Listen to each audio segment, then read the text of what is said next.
Dan total sudah ada 10 tersangka yang ditetapkan dalam kasus pengeroyokan rombongan bos rental mobil Burhanis di Desa Sumbersoko, Kecamatan Sukolilo, Kabupaten Pati, Jawa Tengah. Lalu bagaimana jerat pidana terhadap para pelaku ini? Kita akan langsung membahasnya bersama pakar hukum pidana Asep Iwan Iriawan. Kang Asep, apa kabar Kang Asep?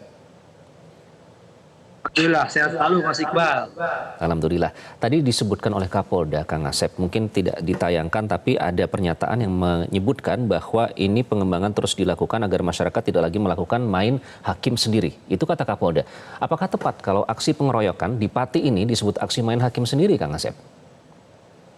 Bukan main hakim sendiri, itu udah sangat biadab. Itu kan ketika orang sudah tahu dia akan mengambil barangnya, bahkan lebih sudah dilaporkan, tapi saya kira umum udah tahu lah wilayah itu tuh tempat penampungan hasil-hasil benda kejahatan. Kan seharusnya aparat keamanan atau aparat yang berwajib itu tahu bahwa itu ada suatu modus yang selama ini orang udah tahu lah sebenarnya. Tapi kan kenapa seolah ada pembiaran?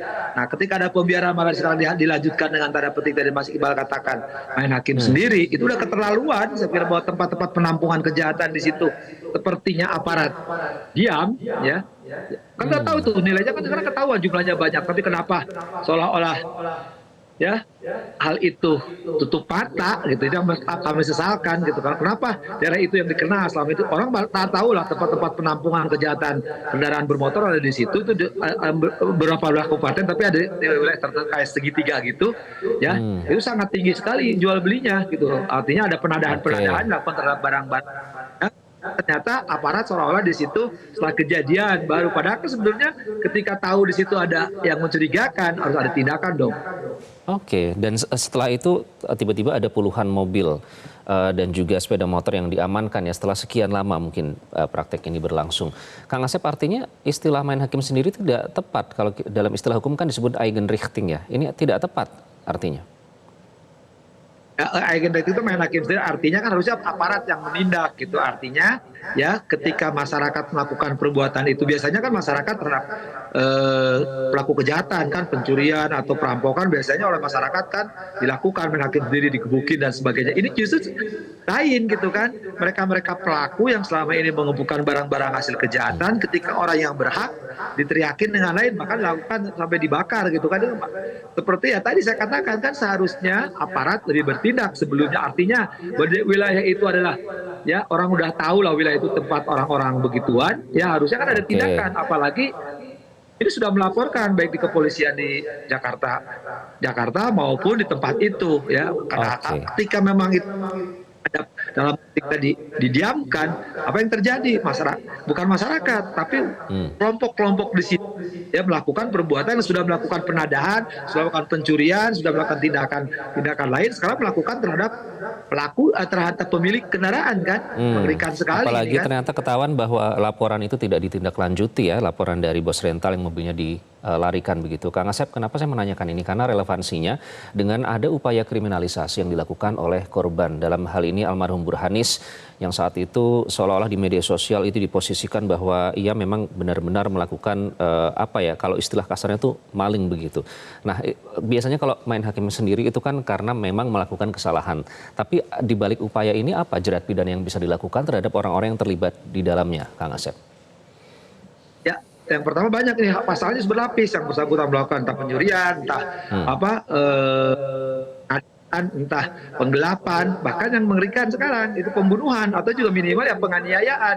Nah, malah lebih jauh lagi seharusnya karena wilayah ini dikenal tempat penampungan barang-barang hasil curian, harusnya kan ketika ada pemilik datang, artinya itu bisa pembunuhan berencana, artinya pasal-pasal berlapis terhadap aktor-aktor intelektual. Kan sekarang ada 3 atau 4 orang, sini harus dikembangkan. Artinya ya ada pelaku-pelaku lain yang harus dibuka. Ya, tidak hanya untuk kejahatan sekarang menimbulkan korban meninggal, tapi juga mungkin pelakuan-pelakuan sebelumnya para pelaku ini harus dibuka.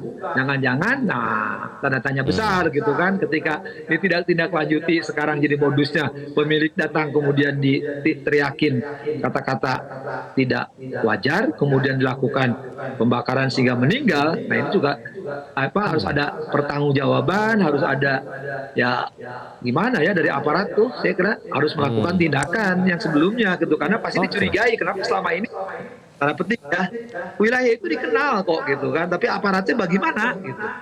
Betul. Nah, soal aparat ini, Kang Asep, karena pertanyaan publik kan mengarahnya ke situ ya. Bagaimana mungkin setelah sekian lama baru ketahuan bahwa ada beberapa kendaraan yang di situ yang ternyata bodong. Bahkan banyak warganet yang mengupload langsung bukti dari tangkapan layar Google Maps ya. Banyak sekali motor yang tidak ada plat nomornya. Ini kan antrinya bukan baru 1-2 hari saja, artinya sudah lama dilakukan di situ. Nah, kalau memang ada keterlibatan aparat, kita menggunakan asas praduga tak bersalah ya.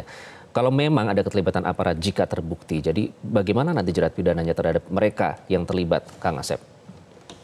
Ya, kalau tempat itu adalah tempat penadahan tadi kendaraan-kendaraan bodong, kendaraan hasil kejahatan, ada oknum siapapun sekali ya yang terlibat, ya penyertaan dia bisa dikenakan kan, apalagi kan tanda petik ya, kalau menjadi di belakangnya ya, selama ini mereka tanda petik mendiamkan pada kejahatan itu saya pikir ya, harus bertindak dong, artinya jangan sampai didiamkan.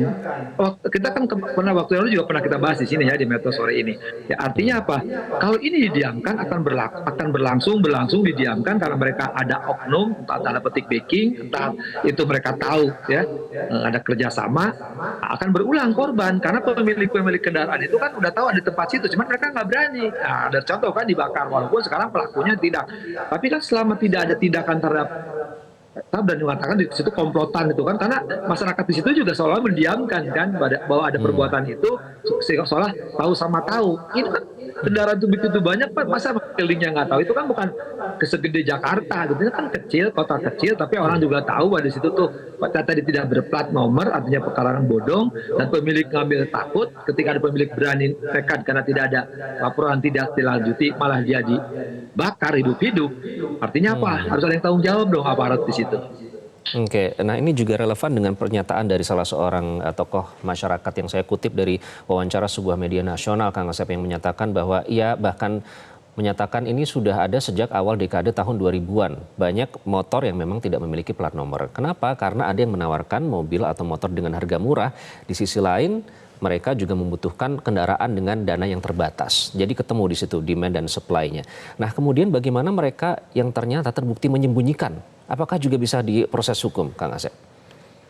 Ya, orang kena. Dari sekali lagi tadi katakan itu orang udah pada tahu, cuma tidak berani. Artinya ada ketidakmampuan ya orang, karena mungkin tadi ada kerjasama lah, ada ikut sertanya, ada backingnya.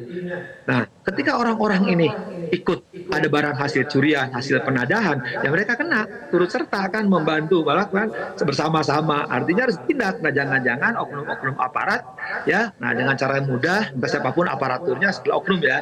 Nah, mereka melakukan tadi dengan cara mudah menggunakan kendaraan-kendaraan yang memang tidak seharusnya dan tidak layak gitu kan, harus malah mungkin karena ya ada penjahat-penjahat ini merasa tenang hidupnya karena ada di belakangnya oknum aparat ya yang membackingi ya mereka terus berlangsung. Nah, kalau tidak lanjuti ya tahun 2000-an berapa 20 tahun lebih ya. Ini contoh paling masih banyak kayak gini banyak. Biasanya kan narkoba, kampung-kampung narkoba ketika aparat masuk. Nah, tapi karena aparat punya senjata bisa dilawan. Ini masalahnya kan pemilik ya yang memang tidak kemampuan hanya usahanya di situ sehingga ngejar di situ. Nah, kebetulan kan yang dari Jakarta ini nekat gitu kan karena merasa dipermainkan kehidupannya dari situ, sekarang diperlakukan itu, yakin orang-orang kayak ini kan banyak, cuman mereka nggak berani karena di situ berhadapan dengan orang-orang yang ada di sekitarnya mendukung tanda petik kegiatan penadahan kendaraan hasil pencurian, hasil penadahan, kemudian juga ya ada pembiaran ya dari aparat. Kalau tidak berapa tahu di situ orang udah tahu kok wilayah itu adalah kita nantikan pengusutannya ya, Kang Asep ya. Cuman sayang sekali memang sampai harus jatuh korban dulu sampai akhirnya kasus ini terbuka, meskipun akhirnya ada label atau stigma yang melekat. Nanti kita nantikan pengusutannya seperti apa. Kang Asep, terima kasih sudah bergabung dengan Metro hari ini. Jelajahi cara baru mendapatkan informasi. Download Metro TV Extend sekarang.